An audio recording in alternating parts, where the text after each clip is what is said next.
بسم اللہ الرحمن الرحیم۔ لاکھوں کروڑوں درود و سلام محمد مصطفیٰ صلی اللہ علیہ وسلم اور آل محمد پر۔ میں ہوں عمر دراز گوندل۔ نون لیگ پی ڈی ایم طاقتوروں کے ساتھ بہت برا ہوا ہے۔ کوشش تو پوری کر رہے ہیں کہ الیکشن سے بھاگ جائیں۔ عمران خان نے آج سنو نیوز کو حبیب اکرم صاحب کے ساتھ ایک انٹرویو دیا اور ان کا دیکھیں اس وقت مطالبہ لیول پلینگ فیلڈ کا ہے کیا۔ نواز شریف کہتے ہیں کہ عمران خان کو نااہل کرو اور اس کی پارٹی توڑو، پھر اسٹیبلشمنٹ میرے ساتھ ملے، الیکشن کمیشن ملے اور ہم مل کے الیکشن کروائیں۔ اور خان صاحب نے کہا دیکھیں الیکشن سے ان کی جان جاتی ہے، لیکن عمران خان ان کے امتحان لیں گے اور بہت سخت امتحان لے رہے ہیں۔ آپ نے دیکھا کہ انہوں نے آج یہ فیصلہ کیا کہ ہم لاہور ہائی کورٹ کا جو فیصلہ ہے اس کو چیلنج کریں گے۔ اب یہ پتہ نہیں ان کو کون مشورے دیتا ہے، لیکن آج ایک اہم شخص جو عمران خان کی کوئی زیادہ حامی نہیں ہے، جسٹس ریٹائرڈ شائق عثمانی، اکثر اوقات آپ دیکھتے ہیں کہ شاہ زیب خانزادہ کے شو میں بیٹھے ہوتے ہیں، تو وہ بھی کہہ رہے تھے کہ مسلم لیگ نون اگر اپیل میں جائے گی، کیونکہ ابھی عدالت کا عبوری حکم آیا ہے، کوئی تفصیلی انہوں نے کیس ڈیسائیڈ نہیں کر دیا، تو اس میں کوئی اتنی آسانی سے ان کو ریلیف نہیں ملے گا۔ لیکن اس سے پہلے ہی تحریک انصاف نے فیصلہ کیا ہے کہ ان کا مکو ٹھپ دیا جائے اور ان کا کام کر دیا جائے۔ چونکہ سپتین خان صاحب نے بھی کہہ دیا تھا کہ اب اخلاقی طور پہ ہمارا بنتا ہے کہ ہم اپنی سٹرینتھ شو کریں، اور پھر میں نے آپ کو بتایا تھا کہ پاکستان تحریک انصاف نے اپنی تمام اراکین اسمبلی کو واپس پہنچنے کا حکم دے دیا، اور پھر 11 جنوری کو اسپیکر صاحب نے اجلاس بھی طلب کر لیا ہے۔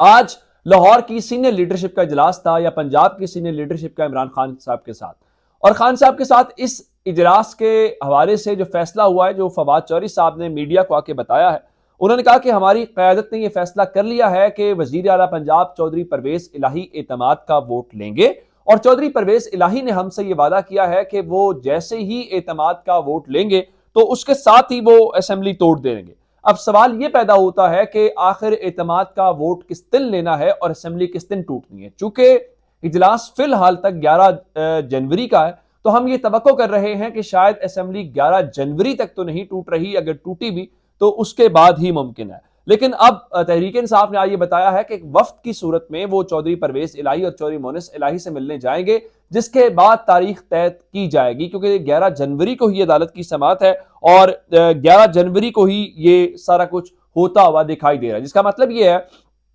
کہ تحریک انصاف جب اعتماد کا ووٹ لے لے گی تو اس کا مطلب ہے کہ عدالت بھی پھر کہے گی کہ گورنر صاحب اعتماد کا ووٹ لینے کا کیوں کہہ رہے ہیں، لے جی اعتماد کا ووٹ ہو گیا، اب گورنر صاحب کا حکم تو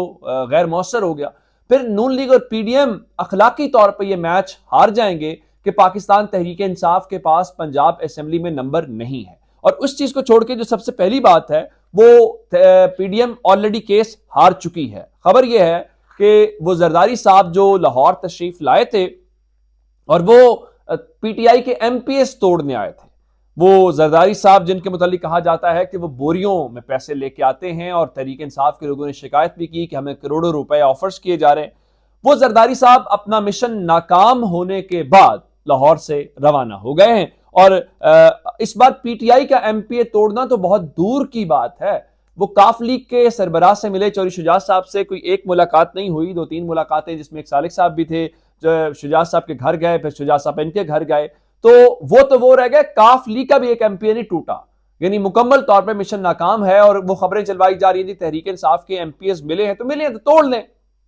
ان کو کہا گیا ایبسٹین کر لیں۔ لیکن تحریک انصاف کے ایم پی ایس اپنی قیادت کے خلاف کھڑے نہیں ہو سکتے۔ اس کی وجہ یہ ہے کہ قیادت کے خلاف کھڑے ہوں گے تو الیکشن کہاں لڑیں گے؟ لوگ تو عمران خان کے ساتھ ہیں، لوگ تو پی ٹی آئی کے ساتھ ہیں، تو کون اس وقت جائے گا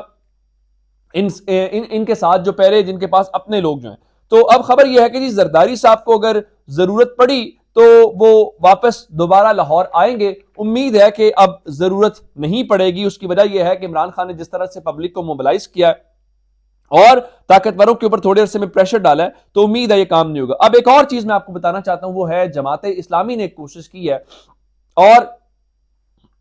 جماعت اسلامی کی کوشش یہ ہے کہ جو لیڈرشپ ہے، پولیٹیکل لیڈرشپ، اس کو یونائٹ کیا جائے یا ان کو کسی ایک جگہ کے اوپر اکٹھا کیا جائے۔ اور اس سلسلے میں اسلام آباد کے اندر ایک گول میز کانفرنس کروائی جا رہی ہے، اور گول میز کانفرنس کے حوالے سے بتایا گیا ہے کہ عمران خان صاحب کو، زرداری صاحب کو، شہباز شریف صاحب کو اور فضل الرحمان صاحب کو دعوت دی جائے گی تاکہ اس گول میں اس کانفرنس کے اندر آئیں، سب مل کے بیٹھیں، اگر کوئی وے فارورڈ ہے، کوئی درمیانی راستہ نکلتا ہے تو وہ نکالنے کی کوشش کی جائے۔ لیکن ظاہری بات ہے عمران خان بار بار کہہ رہے ہیں کہ وہ تو لفظ چوروں کا استعمال کرتے ہیں، وہ کہتے ہیں ان سے ملنے کی کوئی ضرورت نہیں ہے، صرف ایک ہی وجہ ہے، الیکشن فریم ورک یا الیکشن کی تاریخ کے اوپر بات ہو سکتی ہے، اس کے علاوہ ہم کسی سے کوئی بات نہیں کریں گے۔ اب ذرا دو اور اہم معاملے کے متعلق خبر جان لیجئے۔ ایک خبر ہے جو شہباز گل صاحب ہے ان کے متعلق، اور شہباز گل صاحب کے متعلق آج کہا گیا، ایک مبینہ طور پہ ایک لیٹر سامنے آیا جو رجسٹرار سروسز اسپتال نے لکھا سپرنٹینڈنٹ کو، اور کہا کہ دیکھیے ہم وی وی آئی پی وارڈ کے اندر گئے اور وہاں پہ شہباز گل صاحب غائب تھے، اور اس کے بعد نون لیگ نے اپنے آفیشیل ٹویٹر ہینڈل سے اس بات کو کہا کہ دیکھیے جب یہ پتہ چلا کہ حکومت گر گئی چودھری پرویز الہی کی تو وہ اسپتال سے فرار ہو گئے۔ تو میں نے کہا شکر کریں ملک سے فرار ہو کر لندن نہیں چلے گئے اور اپنی حکومت ہونے کے باوجود ملک میں واپس نہیں آ رہے، لیکن وہ شہباز گل صاحب والا سارے کا سارا ایک پراپوگنڈا کیا گیا، ایک خبر چلائی گئی جس کا مسرت جمشید چیمہ صاحبہ نے ٹویٹ کر کے بتا دیا۔ ان کا جی شہباز گل ابھی بھی سروسز اسپتال میں زیر علاج ہیں، گزشتہ روز کچھ دیر کے لیے وہ پرائیویٹ آرتھوپیڈک کے پاس چیک اپ کے لیے گئے۔ ڈاکٹر شہباز گل کے حوالے سے چلنے والی خبریں بے بنیاد ہیں، جس کا مطلب یہ ہے کہ وہ تھوڑی دیر کے لیے کسی ڈاکٹر کو دکھانے ضرور گئے تھے لیکن وہ واپس آ گئے۔ اس کا مطلب یہ ہے کہ یہی وہ جس طرح سے انہوں نے کرکٹ بورڈ میں اپنا بندہ لگایا نا، جس طرح فہد حسین کو انہوں نے لگایا، اس قسم کے ہر ڈپارٹمنٹ میں ہر جگہ پہ لوگ ان کے ڈپلائڈ ہیں، وہ خبریں بھی دیتے ہیں، ان کے مطابق چیزیں بھی چلاتے ہیں، تو آپ نے اس کے اوپر ان چیزوں کے اوپر کوئی زیادہ کان دھرنے کی ضرورت نہیں ہے۔ دوسرا، اعظم سواتی صاحب کو جو جج سینٹرل اسپیشل ہیں انہوں نے ان کی درخواست ضمانت مسترد کر دی اور کہا کہ دیکھیے جنرل باجوہ کا 2 بار نام لینا اس ملک میں جرم ہے، چلے ایک بار تو لیتے تو تھوڑی بہت روڑا لگا کے ہم معاف کر دیتے، لیکن یہ تو 2 بار نام لے لیا تو ضمانت ہم نہیں دے سکتے۔ اب اس کے بعد ان کا کیا ہو سکتا ہے کہ ظاہری بات ہے اسلام آباد ہائی کورٹ سے رجوع کرے، تو اسلام آباد ہائی کورٹ سے آج رجوع کیا اور میں نے آپ کو خبر بھی دی تھی کہ انہوں نے وہاں پہ پلی لی ہے کہ مجھے ضمانت دی جائے، تو اب خبر یہ آئی ہے کہ